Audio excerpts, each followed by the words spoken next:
Comía riendo. Cagaba riendo. Hasta dormía, aunque intermitentemente, despertando más o menos cada hora para reír. En el caso de algunos de mis colegas, él era la única parte entretenida de sus días, pero a mí me aterrorizaba. Esto probablemente se debía a que yo era el nuevo, el técnico psiquiátrico novato que aún creía que podía marcar la diferencia. La mayoría de los técnicos psiquiátricos perdían su barómetro de compasión después de un tiempo, y al final un paciente que pasa cada minuto del día riendo ya no es perturbador porque te parece inofensivo. También me aterraba porque, por alguna razón inexplicable, había algo que me parecía familiar de él. Hasta este día, mi familia aún no entiende exactamente de qué trata mi rol como técnico psiquiátrico. Es simple: evitar que los locos maten a otros o a sí mismo. ¿Pero qué es lo que hacía todo el día? Pues, a veces me sentaba en una silla observando a algunos desquiciados pasar, recostados en la cama de una habitación pequeña, y si se agitaban, le pondría seguro a la puerta. A veces, dirigía la hora artística y pintábamos o trabajábamos con papel maché. A veces, colocaba un video de yoga para la hora de ejercicio, y a veces inmovilizaba a psicóticos maniáticos para que mis colegas pudieran colocarles las ataduras y que la enfermera pudiera inyectar los 2 miligramos de lorazepam. Nunca me acostumbré a ello, pero me seguía importando, y por esa razón que solo duré un año.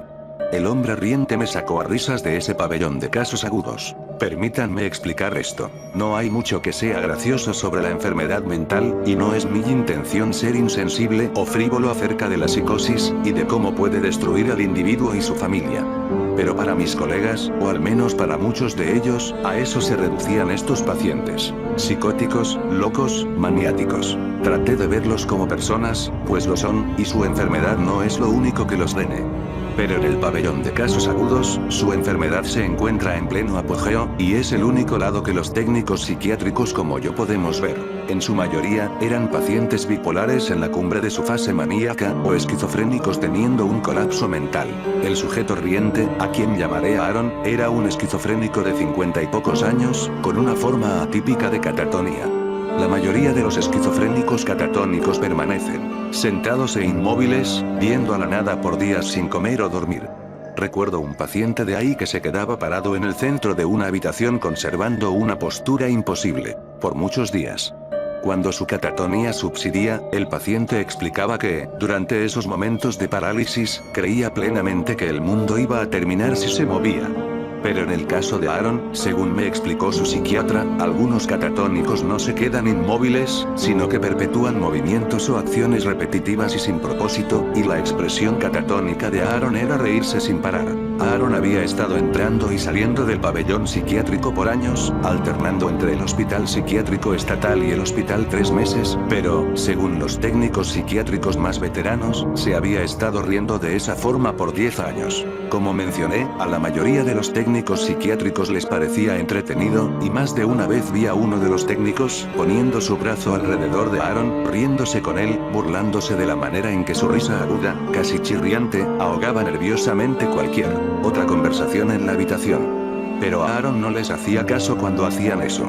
Sus ojos miraban directamente a través de cualquiera que lo viera, y no dejaba de dar vueltas cuando un técnico trataba de agarrarlo, como si hubiese un motor dentro de él que nunca se apagaba. Se paseaba todo el día dando vueltas de esa forma, y para hacer que comiera, teníamos que caminar a su lado, colocando pedacitos de comida en su boca mientras andábamos.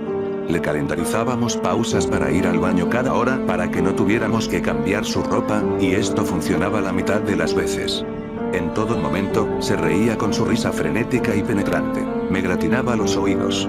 Apenas una semana después de haber llegado ahí, me angustiaba tener que subir el elevador y ser recibido por su risa incesante mientras entraba a ese pabellón psiquiátrico abismal. Aaron no fue el paciente más atemorizante que tuve durante ese año, o las historias que podría contar, pero quizá fue el más extraño, incluso el más trágico, y ciertamente el más personal. Tenía entendido que la mayoría de los catatónicos cultivaban una esquizofrenia degenerativa hasta que simplemente colapsaban, pero me mataba ver que ese sujeto simplemente se había comenzado a reír y nadie sabía por qué. Antes de que renunciara, le pregunté a casi todos sobre la historia de Aaron y nadie la conocía hasta que conocí al Dr. Greenwald, un psiquiatra de antaño que no había trabajado en hospitales en años. Había oído anécdotas acerca de ese doctor, y, por lo que pude deducir, era un hombre amable y muy estimado que amaba su trabajo, que no juzgaba a estos pacientes atormentados. El Dr. Greenwald probablemente fue mi inspiración más grande para convertirme en un especialista de la salud, y hasta este día aún recuerdo la compasión que le demostraba a sus pacientes. Las enfermeras más viejas lo amaban, y cuando descubrieron que se iba a tomar un descanso de su clínica privada para hacer rondas ocasionales en el pabellón de casos agudos, todos estaban emocionados. Conocer al Dr. Greenwald incluso superó mis expectativas, y admiro cómo valoraba cada interacción, preocupándose genuinamente por cada persona frente a él, hasta de los técnicos psiquiátricos insignificantes como yo. Una noche, algunas semanas antes de que renunciara, vi al doctor saliendo de la habitación de Aaron después de una evaluación, y tuve la sensación de que él tendría las respuestas acerca de Aaron, respuestas acerca de cómo había llegado a ser de la manera que era. Gentilmente, me lo contó. Hay muchas cosas que he visto en mi carrera en medicina que no tienen mucho sentido, muchas cosas que me incomodan hasta el día presente. La situación de Aaron es otro caso más de este apartado. Nunca olvidaré su historia. La primera vez que el Dr. Greenwald conoció a Aaron en el hospital, reconoció unas cuantas cosas. Aaron era un sujeto afable y cariñoso, el cual, como era de esperar, amaba reír y hacer reír a los demás. El doctor recordaba cómo Aaron cautivaba a las audiencias, contando las historias más hilarantes que inducían un tumulto de risas en la habitación entera. No tuvo una vida fácil, pero sobrellevaba bien sus penas, riéndose fácilmente de las ironías de la vida, grandes y pequeñas. El doctor no estaba al tanto de ningún historial psiquiátrico previo, pero Aaron se casó con una mujer hermosa que había sufrido de depresión y ansiedad toda su vida. Dado que Aaron tenía un deseo tan grande por ayudar a las personas que lo necesitaban, estos sentimientos lo atrajeron hacia su esposa. Aaron quería repararla, y fue a través de ello que se enamoró. Ella se embarazó rápidamente después de que se casaron, y más adelante dio a luz a un varón sano.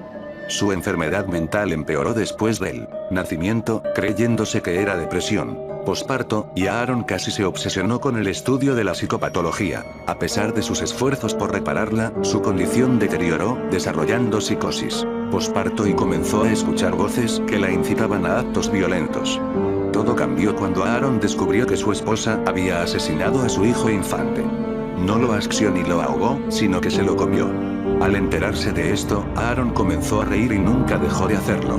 Después de que el doctor terminara la historia, yo me quedé sentado, atónito, pero no en silencio, pues la risa estridente de Aaron emanaba desde su habitación.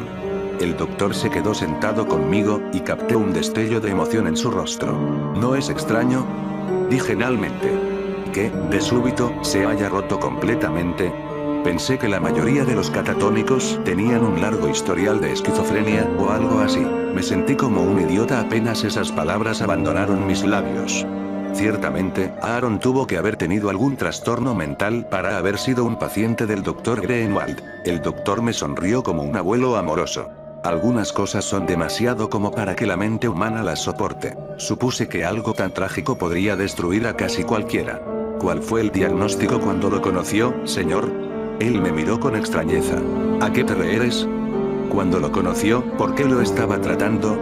Hijo, él no era mi paciente, hizo una pausa. Aaron fue un técnico psiquiátrico de aquí. Trabajé con él por años. Yo estuve aquí el día que internaron a su esposa, atada a una camilla, con la sangre del bebé cubriendo su rostro y vestimenta. Se encontraba completamente psicótica, incontrolable. Aaron también estaba de turno ese día. Me le quedé viendo, embobado, boquiabierto, y lo único que logré pillar fue un qué. Desconcertado. El doctor suspiró con pesadez. Creo que Aaron sabía que estaba a punto de perder la cabeza, y se convirtió súbitamente en lo que tanto se esmeró por reparar. Supongo que la ironía fue tan grande que simplemente se tuvo que reír. El doctor se puso de pie y me dio una palmada en el hombro. Se había quedado por más tiempo de lo que pretendía, y yo me puse de pie lentamente viendo cómo se alejaba. Cuando salió por la puerta reforzada, se volteó hacia mí y dijo: curiosamente, me recuerdas a él. Claro, antes de que empezara a reírse.